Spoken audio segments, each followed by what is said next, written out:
At gusto ko rin malaman kung gaano ka pa niya mamahalin pag nakikita ka lang gumagapang sa hirap. Galing niyo naman manakot, Don Perfecto. Gusto ko malaman niyo, yung pagmamahalan namin, hindi lokohan. Hindi basta pera lang. At di niyo kayang baguhin ng ganun-ganun na lang para naman hindi nagdahil sa pagkabinata. Bonggoy! Oh, may piyesa na ba? Wala pa. Walang makita. Ito ba naman sasakyan mo eh? Kamodelo ni Adan yun eh. Ganon-ganon lang ba maghanap ng pyesa niyan? Eh, ba't naman sasakyan ko pa naasisi?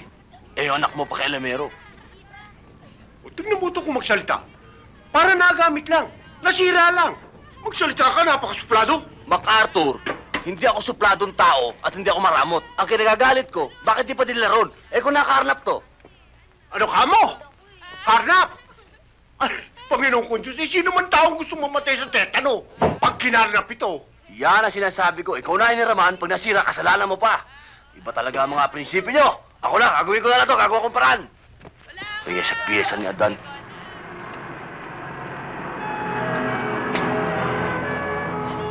Bunggoy, andyan ang pyesa mo. Hindi ko na kailangan yung piyesa niya. Kailangan mo.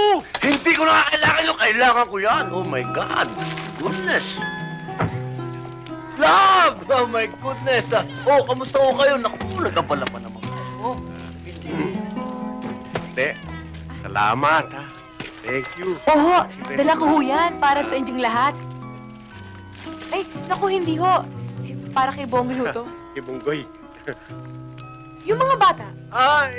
Mga bata! Teka, sino ba pinunta? Halika kayo! Sila yata Ate pinunta Shirley mo. nyo!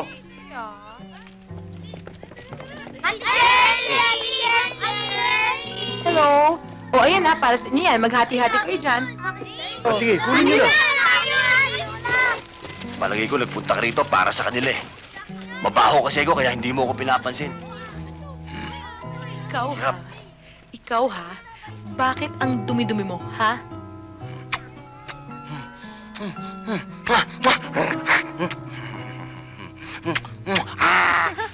Eh, lalo ka palang gumagwapo eh. Kapag mabaho ka. Ayoko na. Talagang iniinsulto mo ako eh. Hindi, ano ba? Sabi ko na nga mo, mabaho ako eh. Ayoko na talaga.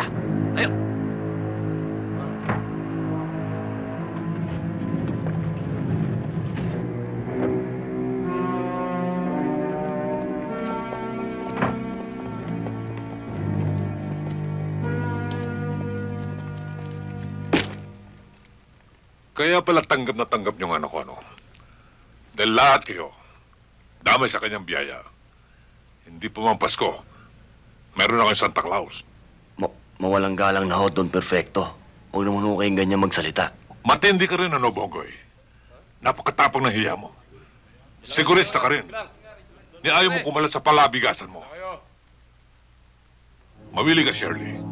Kapag hindi mo nilayo ang lalaking to, ipagpibili ko ang lahat ng aking ari-arian. At doon sa ibang bansa na ako maninirahan hanggang sa mamatay na ako ron.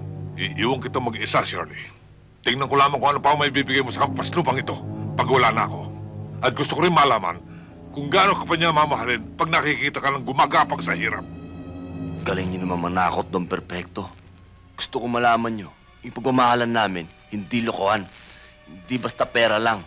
At di niyo kayang baguhin ng ganun-ganun na lang para naman hindi nagdahil sa pagkabinata. Para naman hindi tunay na lalaki. At sino sa palagay mo ang mas barako sa ating dalawa? Bongoy, nung bodyguard kita, ginalang kita bilang lalaki. Pero hindi ko pinangarap na mapakasawa ng aking anak. Ang isang katulad mo lamang. Hayaan niyo naman patunayan ko pagmamahal ko. Patunayan! Maligo ka muna ang baho mo! Shirley! Tayo na! Ang baho ng tao nakakahawa, Shirley. Tayo na!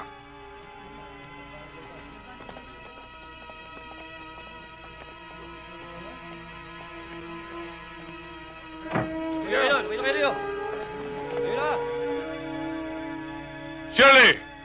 Halika na! At saka na lang tayo mag-usap.